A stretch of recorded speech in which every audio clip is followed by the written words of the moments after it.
इधर आ सितमगर हुनर आजमाए, तू तीर आजमा हम जिगर आजमाए। कि आग लगाने वाले हाथ चाहे जितने लांबे हों, बुझाने वाले हाथ उससे कहीं ज्यादा ताकतवर हैं। नफरत की आंधियां जितनी भी तेज हो, उसे रोंदने और कुचलने की ताकत। बेंगलोर के इस इलाके के गैरतमंद मुसलमानों ने ये महसूस किया कि मुल्क में जिस तरह पोलराइजेशन की एक पॉलिटिकल कॉन्स्पिरेसी काम कर रही है, इसकी डेंटिंग पेंटिंग और धुलाई पुछाई होनी चाहिए। चूँकि हर दौर में उलमा का किरदार बड़ा रोशन और ताबनाक रहा है, तो ऐसे माहौल में उलमा इन हालात को, मेरी मुराद नफरती पॉल्यूशन को, उलमा बहुत देर तक डिजर्व नहीं कर सकते।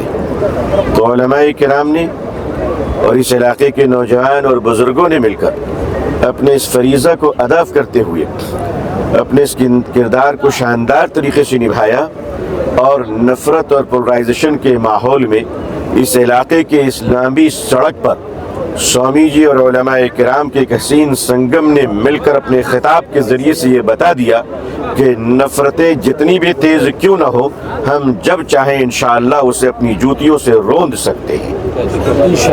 ये उसी सिलसिले की कड़ी है जो पूरे मुल्क में और पूरे देश में भारत के करोड़ों शांतिपूर्ण हिंदू भाइयों के साथ मिलकर मुसलमान और मुसलमानों के रूहानी रहनुमा अकाबिर उलमा और नौजवान अपने किरदार को निभा रहे हैं। ये आज उसी जलसे के एक कड़ी थी, एक अजीमुश्शान जलसा था जिसे मुसलमान उलमाए किराम के साथ हमारे हिंदू भाइयों के बड़े अजीम स्वामी हजरात ने भी खिताब फरमाया, जहाँ हमने ये वाज़ेह तौर पर पैगाम दिया कि आग लगाने वाले हाथ चाहे जितने लांबे हों, बुझाने वाले हाथ उससे कहीं ज़्यादा ताकतवर हैं। नफ़रत की आंधियां जितनी भी तेज़ हो, उसे रोंदने और कुचलने की ताकत कल भी हम रखते थे और आज भी रखते हैं। इधर आ सितमगर हुनर आजमाए, तू तीर आजमा हम जिगर आजमाए।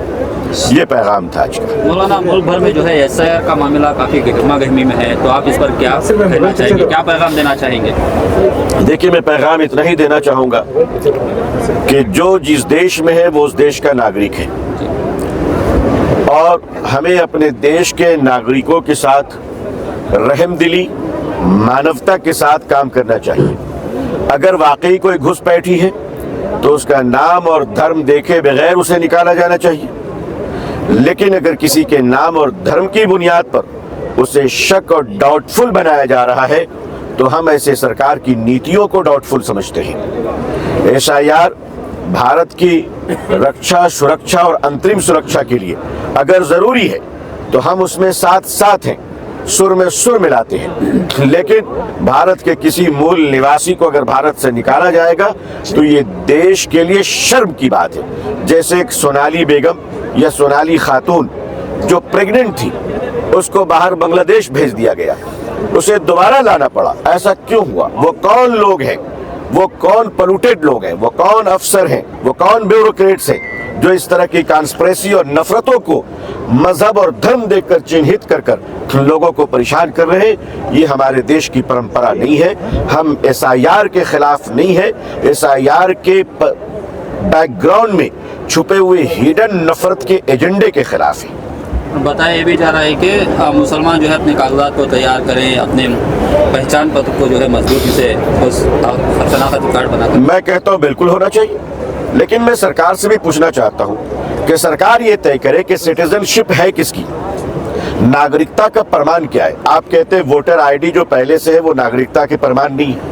98% को भारत के करोड़ों रुपए खर्च करके आधार कार्ड आपने बनवाया, आज आप कहते हैं वो नागरिकता का प्रमाण नहीं है। आप पासपोर्ट को नागरिकता का प्रमाण नहीं मानते हैं, तो ये भारत की आज़ादी को 80 साल हो गए और 80 साल में कितनी जनरेशन चली गई, आज भी हम कहते हैं भारत का नागरिक कौन है। ये तो बड़ी शर्म की बात है। आधार कार्ड को जो बड़ी मेहनत से बनाई गई है, जहां हमारे फिंगरप्रिंट्स है, जहाँ हमारे आंखों की पुतलियों की निशानी है, जहाँ हमारे चेहरे हैं, सारी इंफॉर्मेशन है। आधार कार्ड बैंक से लिंक है, आधार कार्ड वोटर आईडी से लिंक है, आधार कार्ड हेल्थ कार्ड से लिंक है। मैं भारत सरकार से विनम्रता पूर्वक ये निवेदन करना चाहूंगा कि आधार कार्ड को आप नागरिकता का प्रमाण बनाकर भारत के अंदर सारे फसाद को खत्म कर दीजिए। वंदे मातरम पर क्या कहना चाहेंगे मौलाना? मैं वही कहूंगा जो रविंद्रनाथ टैगोर जी ने कहा था, जो सुभाष चंद्र बोस जी ने कहा था, हम भारत से प्रेम करते हैं, भारत की पूजा नहीं करते। अगर कोई पूजा करवाने की बात करता है तो वो अपनी सीमा में रहे, हम अपनी सीमा में रहते हैं।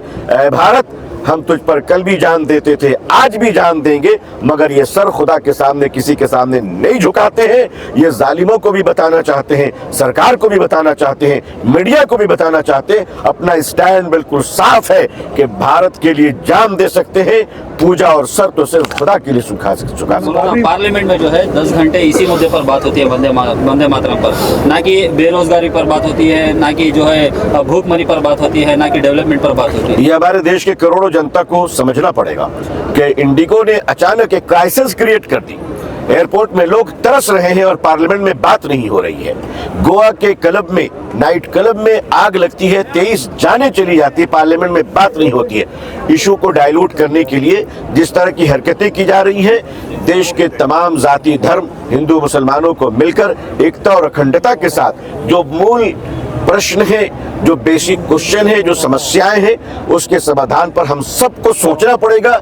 ये देश हमारा है, हमारा ही रहेगा। मौलाना, कलकत्ता में जो बाबरी मस्जिद के नाम पर एक हंगामा, एक इशू बनाया हुआ, आप तो इस ये एक पॉलिटिकल एजेंडा है। हाल ही में असम में बिल पास हो रहा है, एक शादी करने के, एक शादी के ऊपर बिल पास हो रहा है जी, असम में, जी। इसके बारे में क्या? मैं